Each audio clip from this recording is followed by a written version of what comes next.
There comes a moment in every soul's journey when silence becomes more powerful than speech, and dignity outweighs desire. This is not repression, it is revelation.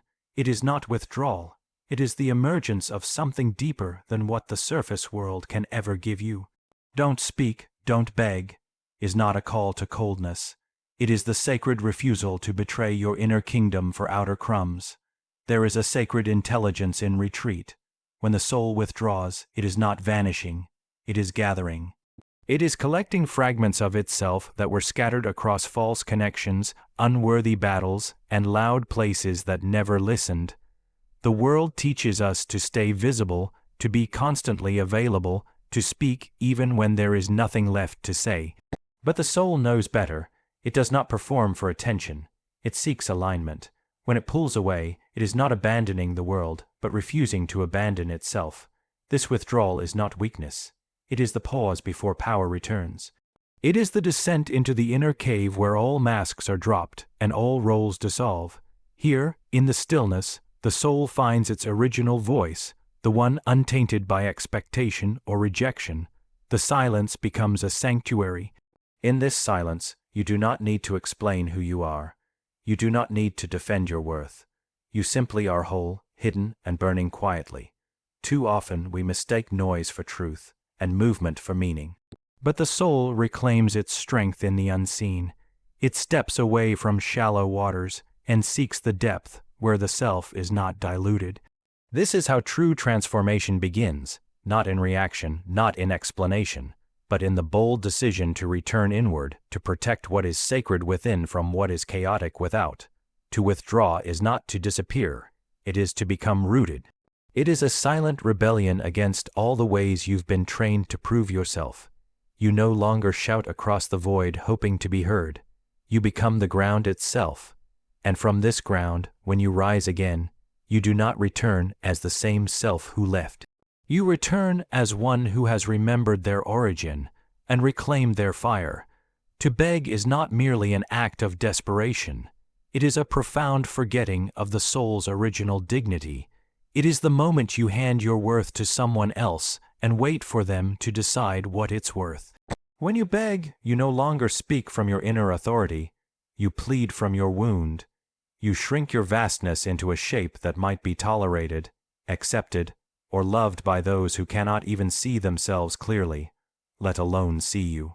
To beg is to trade your essence for scraps of attention. It is to betray the kingdom within for a moment of fleeting comfort. It is rooted in the illusion that what you seek is outside of you, in someone else's hands, voice, or validation. But what you chase through begging was never meant to be hunted. It was meant to be remembered, and the more you chase it, the further you drift from the throne inside you. There is nothing noble in abandoning yourself for belonging. There is no true love in convincing someone to stay. What must be convinced will always feel unstable. What must be begged for will never feel safe. When you beg, you speak from the child who was taught that love had to be earned through performance, submission, or suffering. You echo the fear that you are not enough as you are. But this is not truth.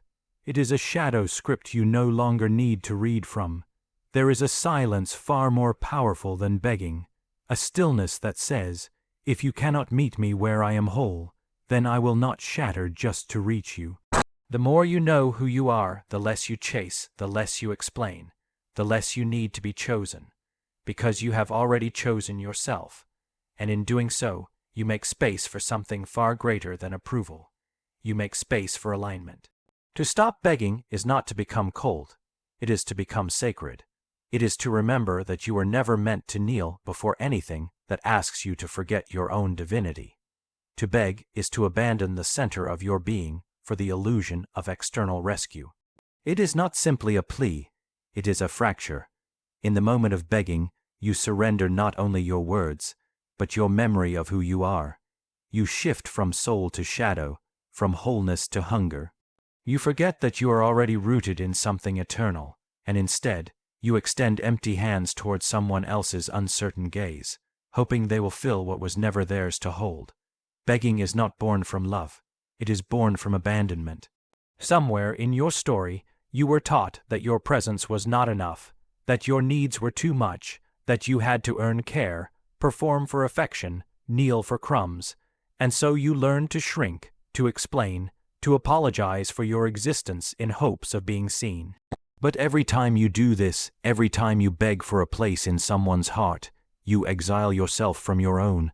There is a deep violence in begging, not to others but to the self. It says, I do not trust my own value. I do not believe in my own light. I am willing to dim myself just to be accepted by the eyes that cannot bear to look directly at the truth I carry, and so you bow, you reach, you chase, not because you are weak, but because you forgot.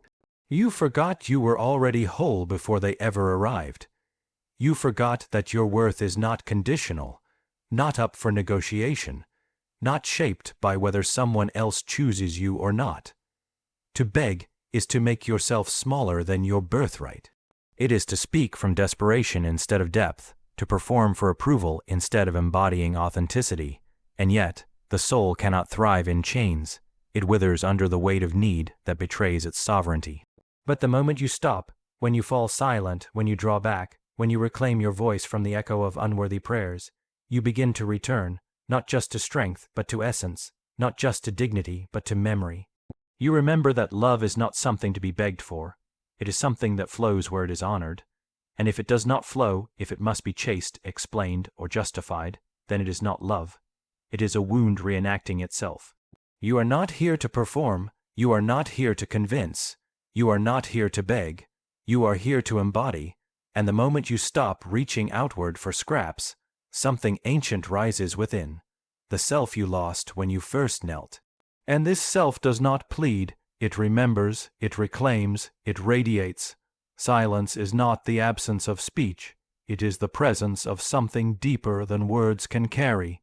It is the language of the innermost self, the voice of the soul that speaks not in sentences but in sensations, in symbols, in subtle knowing. When the world grows loud and the ego insists on being heard, it is silence that whispers the truths too sacred to be spoken aloud. In silence we do not disappear, we uncover. The masks begin to fall away. The persona, so carefully constructed to survive, starts to dissolve, and beneath it, the raw and unfiltered self begins to emerge. This self is not interested in performance. It is not seeking validation. It is not trying to be understood.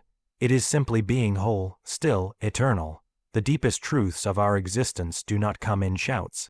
They rise like mist in the early hours of consciousness, soft and steady, untouched by the mind's constant need to explain. In silence we meet the sacred. We encounter the parts of ourselves that have no name, no role, no need to be anything other than what they are. And in that meeting, something ancient is restored. Words are often used to cover discomfort, to protect us from vulnerability, to distract us from the aching void inside. But silence does the opposite. It invites us into that void. It asks us to sit in the unknown, to feel what we've buried, to listen without defending, reacting, or controlling. And in that sacred listening, the truth doesn't just arrive, it awakens. The deepest self does not argue, it does not beg to be heard, it waits, it watches. And when the noise fades and the masks grow heavy, it steps forward, not with answers but with presence. In this presence, we realize that much of what we've been searching for has always been inside us, patiently waiting beneath the surface of sound. To be silent is not to withdraw from life, it is to enter it more fully. It is to return to the root of being, where there is no division between thought and feeling, between self and source. It is to hear the song of the soul that never needed to be spoken aloud to be real. Silence does not seek the spotlight, it seeks the sacred, and in its embrace we remember that we are not merely voices in the crowd, but vessels of something infinitely deeper, wiser, and older than words. You are the altar, the living, breathing center of sacred power. You were never meant to kneel before lifeless statues carved from fear, projection, or longing. And yet, how often do we bow before the illusion of love, before the image of authority, before the cold gaze of those who cannot see the fire burning inside us? How often do we diminish ourselves just to be tolerated, adored, or chosen by those who do not even know how to choose themselves? To kneel before another is not always an act of reverence. It can be a silent betrayal of the soul. It is the subtle lie we tell ourselves.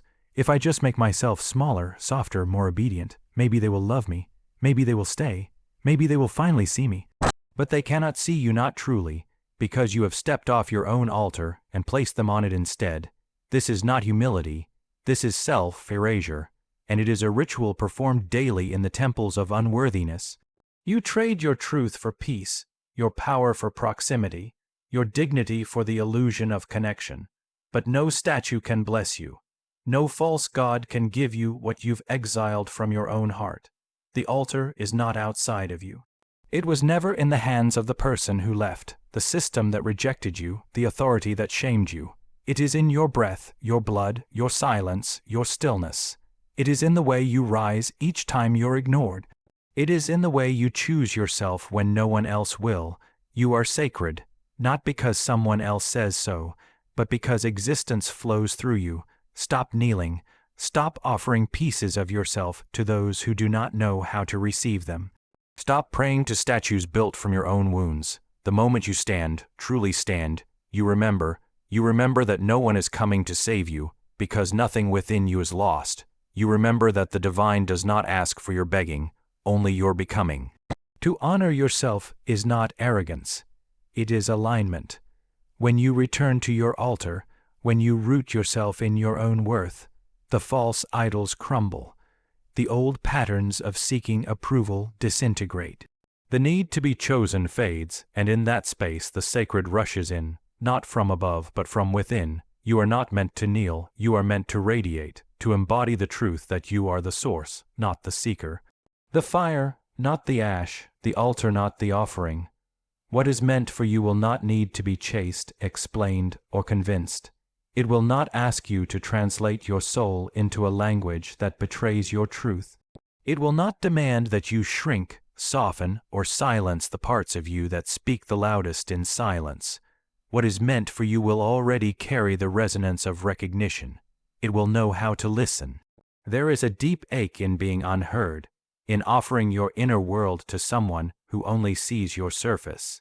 It is one of the most ancient wounds, the wound of speaking from your depths and meeting only silence in return, or worse, misinterpretation. And so, we begin to speak louder, bend more, perform harder, hoping that if we make ourselves more digestible, someone will finally stay. But all of that noise is a distortion of truth. The truth is, what is aligned with your soul will never need distortion. It will never require you to become someone else in order to be understood. When something or someone is truly meant for you, they will not just hear your words, they will feel your silences. They will perceive what lies beneath your sentences, in the space between your glances, in the tremble of your stillness. Because listening is not a passive act, it is a sacred one. It is an act of presence, of attention, of communion. You are not made to endlessly translate yourself to deaf ears.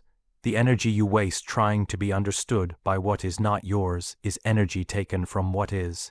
What is meant for you is already fluent in the language of your essence. It does not struggle to hold space for your becoming. It does not fear your intensity, your stillness, your contradictions. It listens, not to respond, not to fix, not to claim, but to know you. And more importantly, what is meant for you will not rush your unfolding. It will move with the rhythm of your soul, not the impatience of the world. It will allow you to be whole, even when you are still learning how to carry your wholeness. It will honor your quiet seasons as much as your blooming ones. Because it does not just hear your voice, it hears your silence and it stays. Let go of what does not know how to listen. Let go of the ones who only see fragments. Let go of the places where your soul must shout just to feel slightly seen. That is not love. That is not alignment. That is noise trying to dress itself as connection.